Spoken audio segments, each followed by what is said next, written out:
ايش قالوا في حلقات الاولى من مسلسلات رمضان؟ عجبوك؟ هو والله نزلنا في الحلقات الاولى، اما انا منجمش ما نعطيش رايي. جينيريك.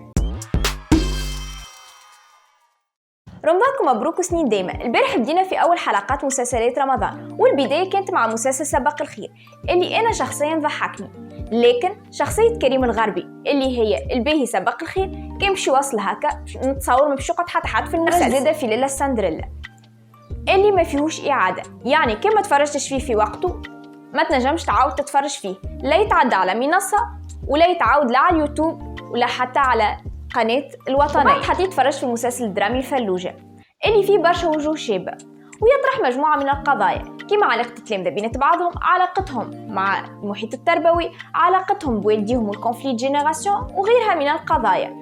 ونوعية ذي من المسلسلات موجودة في العالم الكل، شفناها من خلال المسلسل الإسباني إليت، ومن خلال المسلسل الأمريكي إيفوريا، ومن خلال المسلسل الأردني مدرسة الروابي وغيرها من المسلسلات. والمعروف ان المسلسلات هذه تحقق نسب مشاهده عاليه عند فئه المراهقين. وفي تونس خلينا نشوفوا ايش صار بعد بث الحلقه الاولى من مسلسل الفلوجه، بوز كبيره خاصه على مواقع التواصل الاجتماعي اللي بدات بعض التعاليق اللي شبهت المسلسل في نسخه مشوهه من مسلسل والغريب اللي لعبت الكل صبحت تحكي على المسلسل، بلاتوات وحوارات وانقسمت الاراء بين اللي معاه واللي ضد.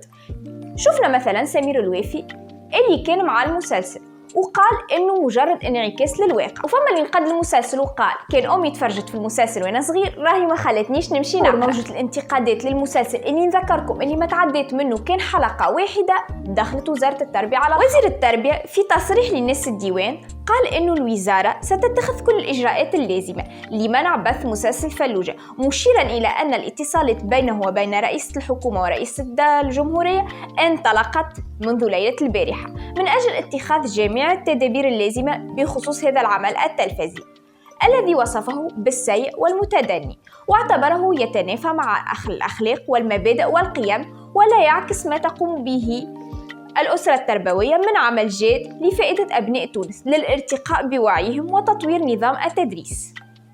وكملت زادة دخلت النقابة على الخط، واليعقوبي في تدوين على الفيسبوك أعطى تفاصيل العقد اللي صار بين صناع العمل وزارة التربية. وشفنا المحامي صابر بن عمار مقدم قضية استعجالية لإيقاف المسلسل. فأنا نتسائل بصراحة، هل نحن لهالدرجة ما نفرقوش بين الواقع والخيال؟ هل المسلسلات كيما الفلوجة أو براءة أو غيرها مسؤولة على تربية صغارنا؟ التلفزة هي اللي تربي فينا، أو المنظومة التربوية اللي تبدأ من الولي وتوصل للأستاذ هي المسؤولة عن تنشئة صغارنا؟ هل الصور اللي نقلها المسلسل على علاقة الأستاذ بالتلميذ صحيحة أو غلط؟ خاطر نحن كل يوم كيف نحل وسائل التواصل الاجتماعي نتفاجئوا من كمية المشاكل اللي تعاني منها وزارة التربية، من إضرابات لسوايع الكروز اللي في بلاصة ما المعاهد تخصصها باش تعلم التلامذة نشاط ثقافي أو رياضي نلقاهم يتعلموا فيها حاجات أخرى. هذوما الكل زعما موجودين من الأول وإلا صنعتهم سوسن الجمني.